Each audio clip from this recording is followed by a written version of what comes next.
Puis pour moi, c'était un cheminement naturel ensuite de me dire, j'ai envie d'être candidate. J'ai été là dans les dernières années, participer à la reconstruction.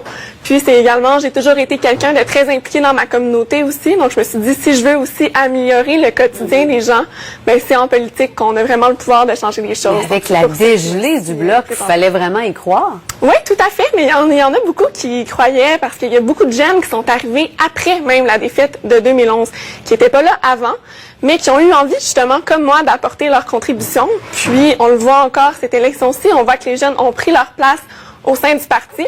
Je pense que j'en suis la preuve, mais on a également d'autres candidats jeunes dans les circonscriptions qui sont très prenables. Là, si je prends mon ami Xavier Barsalou-Duval dans Pierre Boucher, les Patriotes Verchères, il y a également Simon Marchand dans Hochelaga.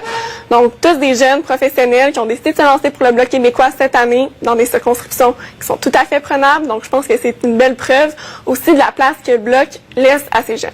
On est au 27e jour de la campagne. Qu'est-ce qui vous a surpris jusqu'à présent? Surpris jusqu'à présent, ben en fait, je vous dirais que c'est les sondages qui me surprennent parce que on parle beaucoup, bon, peut-être que le Bloc, c'est difficile, en tout cas du moins selon les chiffres, faut quand même regarder ça. C'est sûr qu'on est encore à 2 mois pratiquement là, du jour J. Moi, je vous dirais sur le terrain, c'est pas du tout ce que je ressens. C'est un peu facile à dire comme ça, mais c'est vrai. C'est qu'en fait, moi, ça fait 14 mois que je suis sur le terrain, que je travaille fort. Puis pas seulement moi, il y a beaucoup de candidats du Bloc et ça fait très très longtemps qu'ils sont impliqués dans leur communauté, qui vont rencontrer les gens dans les différents événements, qui font du porte-à-porte. Moi, j'ai cogné à des milliers de portes jusqu'à maintenant. Puis même depuis le déclenchement de l'élection, la réponse est encore plus favorable. Avec le retour aussi de M. Duceppe, les gens me disent, on est content qu'il soit revenu. Puis vraiment, j'ai des taux d'appui là qui m'impressionnent moi-même. Donc des fois, c'est sûr que je suis surprise en voyant les chiffres, mais ce qui me conforte, c'est de me dire, il reste encore 2 mois. Je pense que les gens, ils voient qu'on est au travail.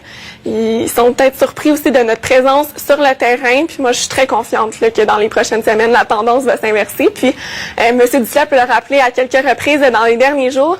Donc la dernière fois, en 2011, on est parti avec le vent dans le dos, puis on a fini avec le vent d'en face. Mais là, on espère que ça sera le contraire cette fois-ci. Bien, Catherine Fournier, vous êtes candidate donc du Bloc dans Monterrey, je le rappelle. Merci beaucoup d'être passée nous voir. Bonne chance. Merci beaucoup.